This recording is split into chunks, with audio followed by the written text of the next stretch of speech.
my goodness, it's so good to be with everybody. Please have a seat. Please have a seat. If you have a seat, please have a seat.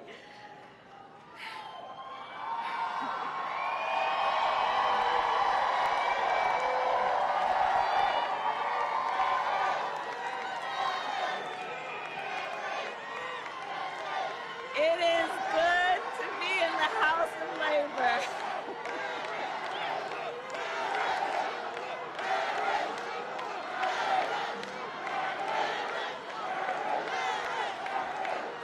Thank you. Thank you. Thank you. Thank you. Thank you. Thank you. My goodness. Thank you, everybody. Thank you. Thank you. Thank you. Thank you. Oh, thank you all. Thank you so very much. Thank you. Can we hear it for Brittany, please?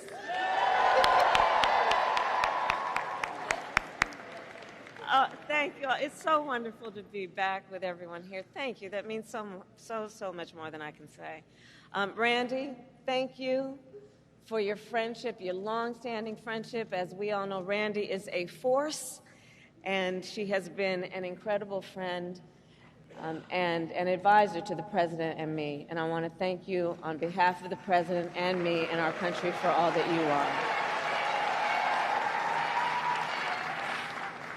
And I want to begin by saying a few words about our President, Joe Biden.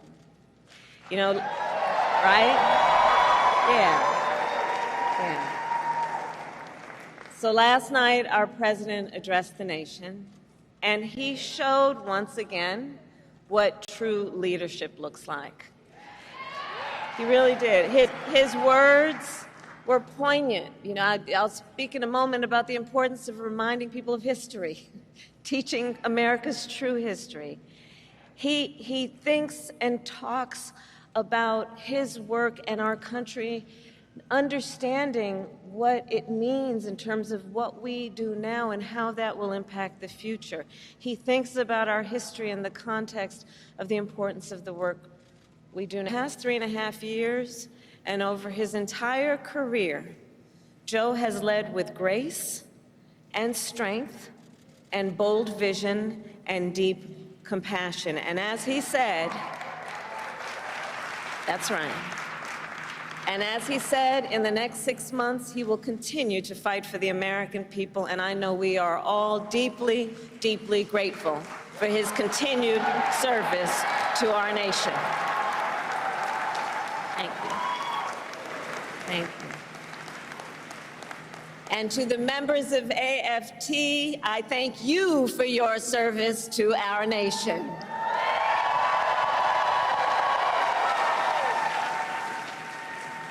From the public service workers and higher education faculty to the school bus drivers and the custodians, to the school nurses and our teachers, you all do God's work educating our children, the whole ecosystem of who are AFT members.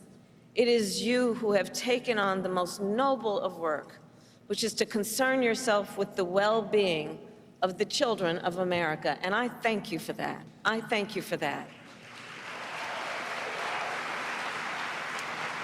And I thank you also for your support over the years and for being the first union to endorse me this week.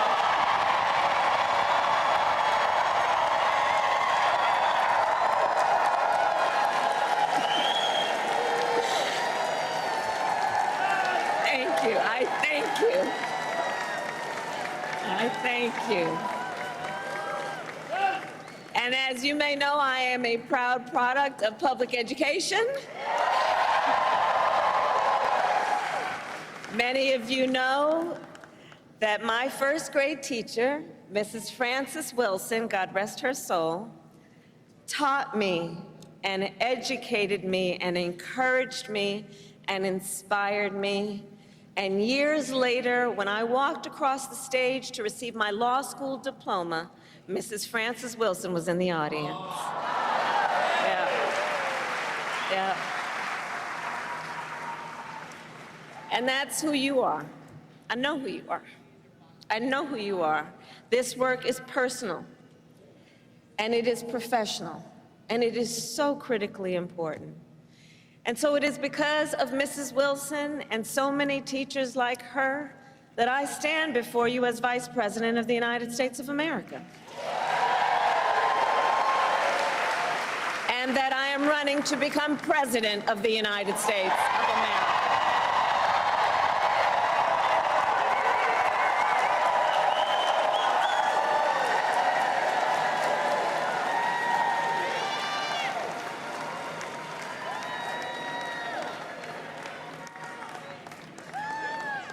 And what I know firsthand is that our teachers and all those who are here, all the members of AFT, I know that by nature, you are visionaries. You are focused on the future. The work you do is about a focus on the future. You see the potential in every child. You foster it, you encourage it, and in so doing, you shape the future of our nation. Which is why I say we need you so desperately right now. Today, we face a choice between two very different visions for our nation. One focused on the future, and the other focused on the past. And we are fighting for the future.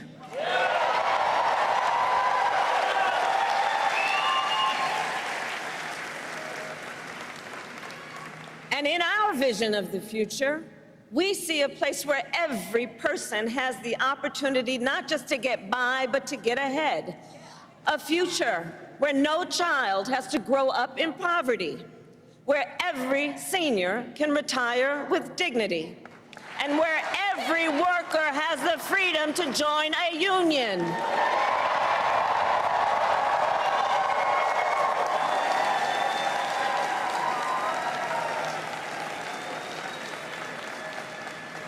We see a future with affordable health care, affordable child care, and paid leave, not for some, but for all.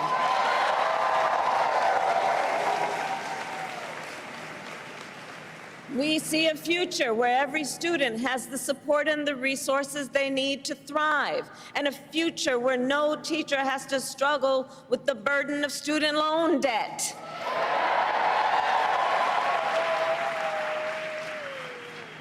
So as an example, our administration has forgiven student loan debt for nearly 5 million Americans, and twice as much for our public servants, including our teachers. Teachers like Tanya Cabeza, who I met recently in Philadelphia. Tanya was first in her family to go to college, and she had been, like many, paying off her student loans for 20 years. And she told me, she was like, look, I at many times wondered, would I have to leave this profession I love to just be able to pay my bills? But I did it, but I didn't leave, because I love what I do and I understand the importance. But making decisions then about what she could afford in terms of her daily obligations and dealing with these loans. And after 20 years, she still owed $40,000 in student loans. And we forgave it all.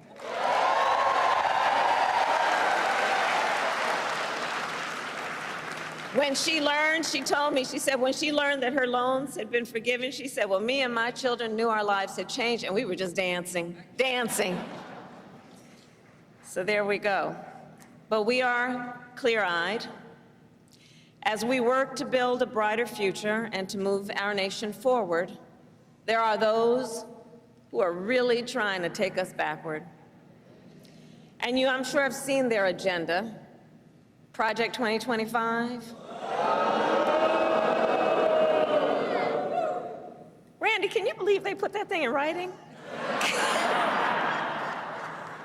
900 pages in writing. So Project 2025 is a plan to return America to a dark past. Donald Trump and his extreme allies want to take our nation back to failed trickle-down economic policies, back to union busting,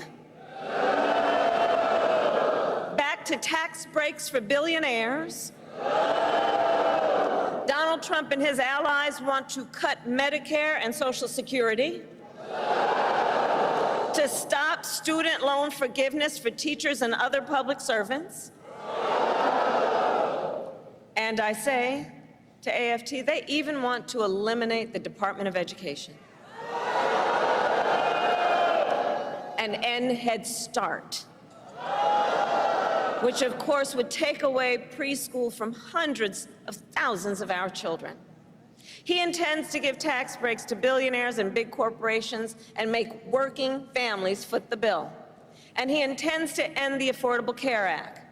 Now think about that, to take us back to a time when insurance companies had the power to deny people with pre-existing conditions. Remember what that was like? Children with asthma, women who survived breast cancer, grandparents with diabetes. You know, America has tried these failed economic policies before, but we are not going back. We are not going back.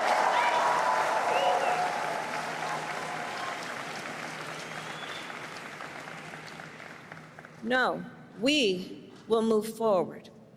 And one of the best ways to keep our nation moving forward is to give workers a voice, to protect the freedom to organize, to defend the freedom to collectively bargain, to end union busting.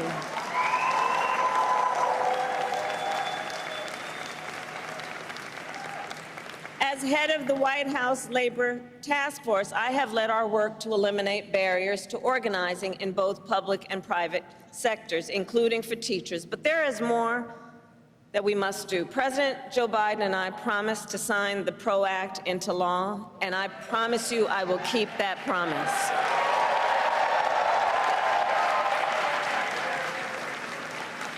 Because when workers join together and demand what is fair, everyone is better off. Understand, and I say this everywhere I go, understand, you may not be a union member, but you should thank unions, and I'm looking to the cameras in the back of the room, not them, but the people who might be watching. You may not be a union member, but thank unions for the 5-day work week, for the 8-hour workday. Thank unions for sick leave and paid family leave and vacation time.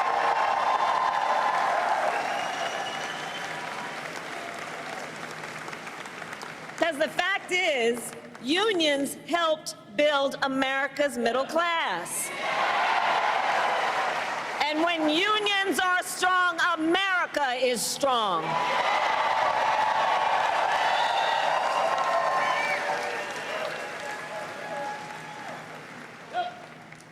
So AFT, ours is a fight for the future, and ours is a fight for freedom.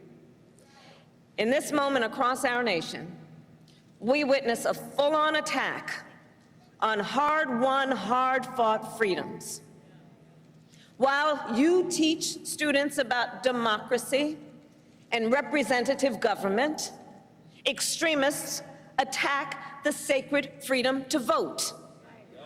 While you try to create safe and welcoming places where our children can learn, extremists attack our freedom to live safe from gun violence. They have the nerve to tell teachers to strap on a gun in the classroom, while they refuse to pass common sense gun safety laws.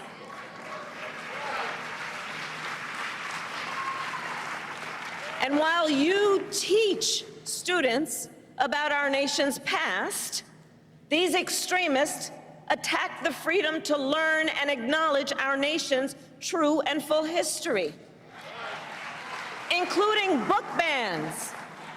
Book bans in this year of our Lord 2024.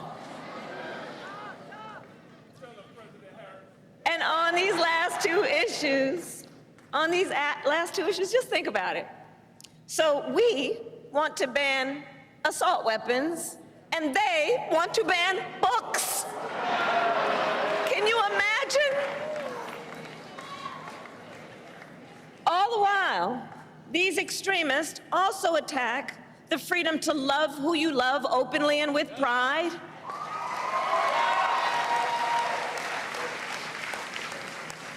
They passed so-called don't say gay laws. Now I have to tell you, so many of you may know, in 2004, on Valentine's Day weekend, I was one of the first elected officials in the country to perform same-sex marriages.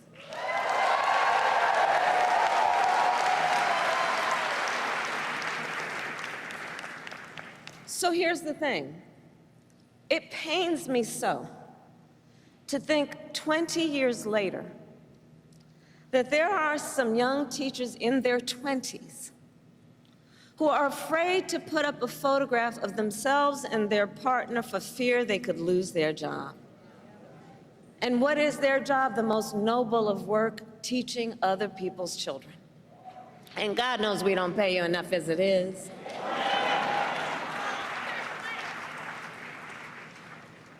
In this moment, we are in a fight for our most fundamental freedoms. And to this room of leaders, I say, bring it on. Bring it on. Bring it on.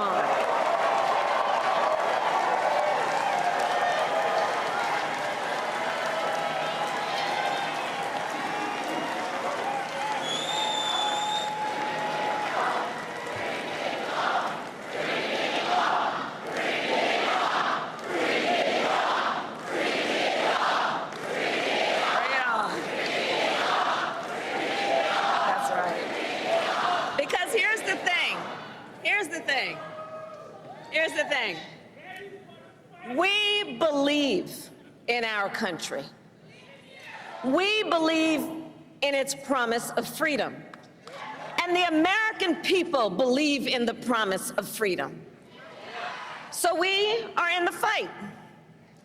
We who believe in the freedom to vote will pass the John Lewis Voting Rights Advancement Act and the Freedom to Vote Act. We who believe in the freedom to live safe from gun violence will pass an assault weapons ban. We who believe that every American should be free from bigotry and hate will fight to protect our teachers and our students from discrimination and make sure every student can learn America's history.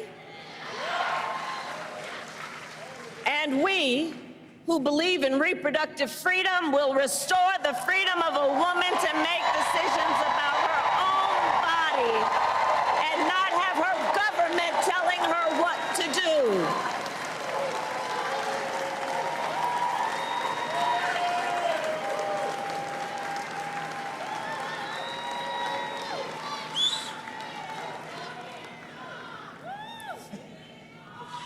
So AFT, that's right, bring it on. So ultimately, in this moment, I know we all know, we each in our country face a question. That question being, what kind of country do we want to live in? A country of freedom, compassion, and rule of law, or a country of chaos, fear, and hate? The beauty of our democracy is that we each have the power to answer that question when we vote. And when we vote, we make our voices heard. So today I ask you, AFT, are you ready to make your voices heard?